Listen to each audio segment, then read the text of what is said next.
तो जी हाँ दोस्तों, नमस्ते, सत श्री अकाल, आदाब, सभी का धन स्वागत है सभी के यूट्यूब चैनल पे सब व्लॉग्स पर। मैं हूं नवदीप सिंह, सभी का प्यार और सपोर्ट बना हुआ पड़ता। आज मैं रिएक्शन देने वाला हूं, आपकी इतनी डिमांड है इस वीडियो के लिए। आज मैं रिएक्शन देने वाला हूं 9 shocking fact of Quran, scientifically proven secret of Quran. तो इस सच है, फेक है, क्या है सच्चे कुरान के अंदर ये फैक्ट्स हैं, सच्चे हुए हैं, फेक है, मुझे कुछ नहीं पता। मैं दिन फर्स्ट टाइम रिएक्शन के चैनल नए हैं, चलो करो सब्सक्राइब करना तो और वीडियो चैनल की लाइक कर देते हैं। सारी लेटेस्ट वीडियो लिंक मिल जाएंगे, बट देखते डिस्क्रिप्शन जाके जरूर देखियो। फिर पेपर डेंस स्टार्ट इस वक्त 1 2 3 गो। कुरान की हैरान कर देने वाली 9 बातें। जब से इस पृथ्वी पर इंसानियत की सुबह हुई है, हम इस पृथ्वी पर अपने वजूद की तलाश कर रहे हैं, और इस कोशिश में हम विज्ञान, धर्म और पवित्र ग्रंथों की तरफ देखते हैं।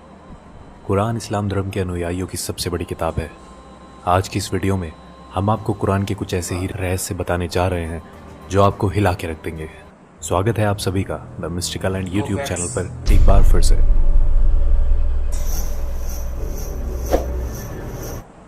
वीडियो शुरू करने से पहले ये जानना ज़रूरी है कि कुरान कोई साइंस की किताब नहीं है, मगर कुरान में कई साइंटिफिक और हिस्टोरिकल फैक्ट्स मिलते हैं, जिनमें से कुछ बातों को समझने में तो हम सफल हुए हैं, लेकिन अभी भी कई ऐसी बातें कुरान में मिलती हैं जिन्हें हम आज तक समझने की कोशिश कर रहे हैं। कुरान में कुछ ऐसी भविष्यवाणी भी की गई हैं जो अब तक सच हो चुकी हैं। आइए मिलकर जानते हैं कुरान के सबसे चौंकाने वाले तथ्य। नंबर 1, ऑरिजिन ऑफ लाइफ, जीवन की उत्पत्ति। हम सभी जानते हैं कि पानी जीवन के लिए सबसे ज़रूरी तत्व है। कुरान इसी विचार में एक असाधारण दावा करता है। कुरान कहती है कि जिंदगी पानी में पैदा हुई है। पानी को ही पृथ्वी पर जीवन की उत्पत्ति के लिए मूल तत्व माना गया है। इसकी पुष्टि इस बात से होती है कि पृथ्वी पर रहने वाले समस्त प्राणियों के सेल्स या कोशिकाएं पानी से बनी हुई है। मिसाल के लिए किसी भी जंतु की कोशिकाएं या साइटोप्लाज्म 80% पानी होता है। फैक्ट ये है कि जीवित प्राणी ज़्यादातर पानी से ही बने होते हैं, और इसकी पुष्टि माइक्रोस्कोप के आविष्कार के बाद ही हो पाई है। अरब के रेगिस्तान में रहने वालों की ये सोच अपने आप में हैरान कर देने वाली है कि पृथ्वी पर जीवन पानी के कारण ही संभव है। नंबर 2, आयरन, लोहा। लोहा प्राकृतिक रूप से धरती पर पाई जाने वाली धातु नहीं है, ये धरती पर अंतरिक्ष से आया है। ये अपने आप में चौंकाने वाली बात है, मगर ये सच है। वैज्ञानिकों ने ये खोज लिया है कि अरबों साल पहले पृथ्वी की टक्कर उल्कापिंड से हुई थी। अद्भुत बात यह है कि ये उल्कापिंड लोहे से भरे हुए थे, और पृथ्वी से टकराने के कारण जबरदस्त विस्फोट हुआ जिसमें ये फैल गए। कुरान का लोहे की उत्पत्ति पर 57-25 आयत में कहना है, हमने लोहे को नीचे धरती पर भेजा है समस्त मानव जाति के फायदे के लिए। लोहा धरती का नहीं मगर दूसरी दुनिया से आया है। इस बात की पुष्टि 7वीं शताब्दी के वैज्ञानिकों द्वारा करना नामुमकिन सा लगता है। Number 3, skies protection. आसमान हमारी हिफाजत करता है। पृथ्वी को सूर्य की हानिकारक किरणों से बचाने में आसमान एक बहुत ही महत्वपूर्ण रोल अदा करता है।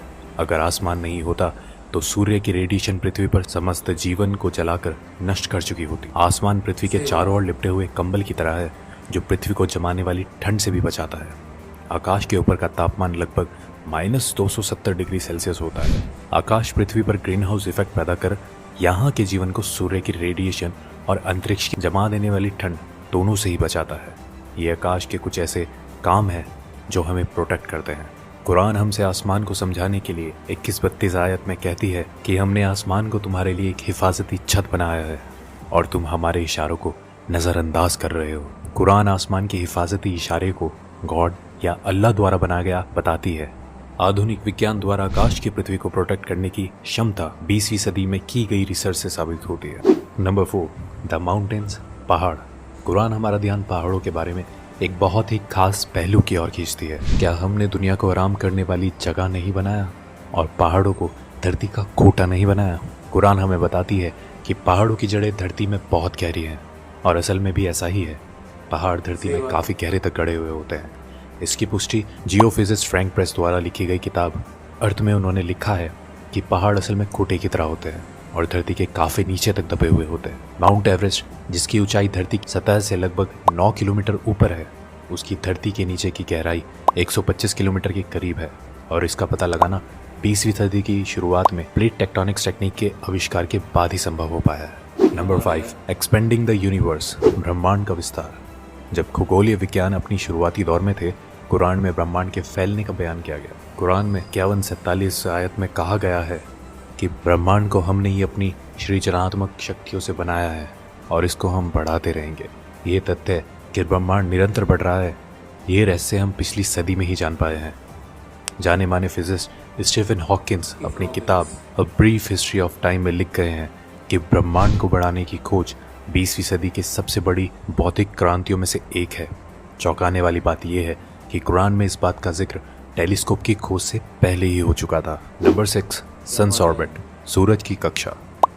1512 में खगोलीय विज्ञानी निकोलस कॉपरनिकस ने सूर्य के बारे में अपनी राय पेश की। उनके मुताबिक सूर्यमंडल में सूर्य अपने कक्ष में स्थिर रहता है और बाकी के ग्रह उसके इर्द गिर्द चक्कर लगाते हैं। ये नज़रिया कि सूर्य स्थिर है 20वीं सदी तक तमाम खगोल वैज्ञानिकों में कायम था, लेकिन अब ये स्पष्ट रूप से एक वैज्ञानिक तथ्य है कि सूर्य स्थिर नहीं है, बल्कि वो हमारे मिल्की वे गैलेक्सी में मध्य में घूमता रहता है। कुरान में इस बात का जिक्र 21-33 आयत में आता है। वो जिसने रात दिन चांद सूरज बनाए वो अल्लाह ही है, और ये चांद सितारे सब अपने ही कक्ष में तैरते रहते हैं। 2 दशकों पहले तक कुरान को खगोल वैज्ञानिकों द्वारा गलत समझा जा रहा होता, लेकिन अब हम जानते हैं सूर्य से संबंधित कुरान का ये दावा आज का विज्ञान एकदम सच साबित करता है। नंबर 7, द ओशियन, समुद्र। कुरान 24-40 आयत में कल्पना का आधार बनाकर गहरी बातों को हम तक पहुंचाना चाहती है। इसमें लिखा है, गहरे समुद्र के अंधेरे जो लहरों से घिरे हुए हैं, लहरों के नीचे उसके ऊपर बादल हो और उसके ऊपर फिर अंधेरा हो, एक के ऊपर एक छाए हुए हो, इतने अंधेरे कि अपने हाथ भी आपको दिखाई ना दे, और जिसको अल्लाह रोशनी ना दे उसको कहीं भी रोशनी नहीं मिल सकती। आमतौर पर यह समझा जाता है कि लहरें समुद्र के ऊपरी सतह पर चलती है। हालांकि समुद्री वैज्ञानिक इस बात की पुष्टि कर चुके हैं कि लहरें केवल समुद्र के ऊपरी सतह पर ही नहीं बल्कि नीचे भी होती हैं। ये लहरें इंसानों को दिखाई नहीं देती, इनको सिर्फ कुछ खास यंत्रों के द्वारा ही पता लगाया जा सकता है। कुरान समुद्र की गहराइयों के अंधेरों के ऊपर चलने वाली लहरें और उसके ऊपर चलने वाली लहरें और उसके ऊपर बादलों के बारे में हमें बताती है। कुरान की ये बात सिर्फ इसलिए काबिल तारीफ नहीं है कि वो समुद्र की अंदरूनी लहरों के बारे में बात करती है, बल्कि इसलिए भी है कि ये समुद्र की गहराइयों के अंधेरों को भी बयां करती है। आज के टाइम में भी इंसान बिना ब्रीथिंग इक्विपमेंट यूज़ किए केवल 70 मीटर गहराइयों तक ही जा सकता है। वहाँ तक कुछ रोशनी ज़रूर होती है, मगर हम 1000 मीटर की बात करते हैं तो वहाँ घनघोर अंधेरा रहता है। कुछ 1400 साल पहले ये सब पता लगाना कैसे मुमकिन हुआ, ये अपने आप में रहस्य है। नंबर 8, लाइंग एंड मूवमेंट्स, झूठ और हमारी हरकतें। अबू जहील नाम का एक बहुत ही अत्याचारी निर्दयी शासक पैगंबर मोहम्मद के समय में हुआ था।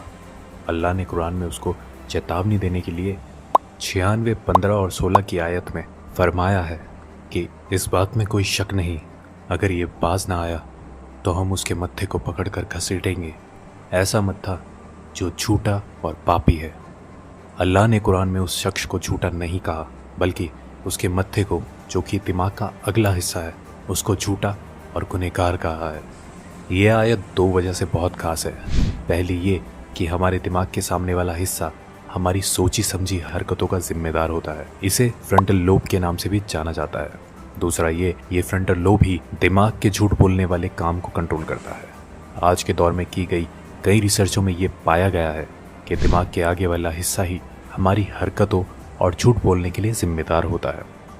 फ्रंटल लोब के ये फंक्शन 20वीं सदी में तमाम मेडिकल इक्विपमेंट्स आने के बाद ही हमें पता चले हैं, जबकि कुरान इस तरफ इशारे कब का कर चुका है। नंबर 9, पेन रिसेप्टर्स, दर्द को महसूस करने वाले टिश्यूज़। काफ़ी लंबे समय तक यही समझा जाता रहा है कि महसूस करना और दर्द का अंदाज़ा करने वाले टिश्यूज़ दिमाग में होते हैं। हालांकि ये बाद में खोजा गया कि दर्द को महसूस करने वाले टिश्यूज़ दिमाग में नहीं, हमारी खाल पर ही मौजूद होते हैं, और इनके बिना दर्द को महसूस नहीं किया जा सकता। इससे संबंधित कुरान की 456 आयत को गौर से देखें तो उसमें लिखा है, जिन लोगों ने हमारे खुलासों को झूठ समझा है, हम उन्हें आग में झुलसाएंगे। जब उनकी खाल जल जाएगी, हम उन्हें उसके बदले नई खाल देंगे, ताकि वो दर्द को निरंतर महसूस करते रहें। बेशक अल्लाह सर्वशक्तिमानी भी है और बुद्धिमान भी। कुरान ने इस बात को कई सौ साल पहले ही स्पष्ट कर दिया था कि दर्द को महसूस करने वाले टिश्यूज़ स्किन में ही होते हैं, ना कि दिमाग में। ये खोज हाल ही में जीव विज्ञान में किए जाने वाली कई खोजों में से एक है। तो दोस्त, तो यार सच में शॉकिंग है यार, मतलब ना लोअर स्पेस है, मतलब यार स्पीचेस कर दिए यार, क्या बात है यार, मतलब ना नो फैक्टर भाई। अभी और भी वीडियो हैं ऐसी, मतलब यार क्या बात है यार, पानी, टिश्यूज, दर्द वाले, आसमान, सूरज ऑर्बिट करता भाई साहब हजारों साल पहले भाई यार, भाई क्या बात है यार, क्या बात है। साइंटिफिक प्रूव हो चुका है, कुछ लोगों को नहीं यकीन होता है पर अब हो जाएगा कि साइंटिफिक प्रूव्ड है। तो होली बुक है कुरान, मुझे उसकी इतनी नॉलेज नहीं है, तो फिलहाल अभी मैं देख रहा हूँ तो मैं बहुत ज़्यादा शॉक हो चुका हूँ सच में भाई। नो फैक्ट है, अभी होल फैक्ट भी है भाई, उन पर एक्चुअली बनाओ ना बनाओ उसमें मेरे थ्रू, तो यार मतलब ना, मतलब नो फैक्टर नो, तो एक तो बाद एक फैक्टर गए हो तो आर्टेजिंग जो चीज़ लगी होगी आयरन लोवा स्पेस तो है, तो बाद ये सूरज ऑर्बिट करता है मिल्की वे का। तो ऐप जो चीज़ है मैं डिस्कवरी साइंस चैनल है, तो 8-9 साल पहले मैं चैनल आया ਸੀ ਉੱਥੇ ਵੇਖਦਾ ਮੈਂ ਇੰਡੀਆ ਦੇ ਫਿਲਹਾਲ ਇੰਡੀਆ 'ਚ ਹੀ ਗਏ ਉੱਥੇ ਦੱਸਿਆ ਕਿ ਜਿਹੜਾ ਸੂਰਜ सन ਹੈਗਾ ਉਹ ਮਿਲਕੀ ਵੇ ਦਾ ਬਲੈਕ ਹੋਲ ਦਾ ਐ ਸਰਕਲ ਹੁੰਦਾ ਹੈਗਾ, ਮਤਲਬ ਗੈਲੈਕਸੀ ਘੁੰਮਦੀ ਜਦੋਂ ਕੁਰਾਨ 'ਚ ਪੜ੍ਹਿਆ ਲਿਖਿਆ ਹੈ।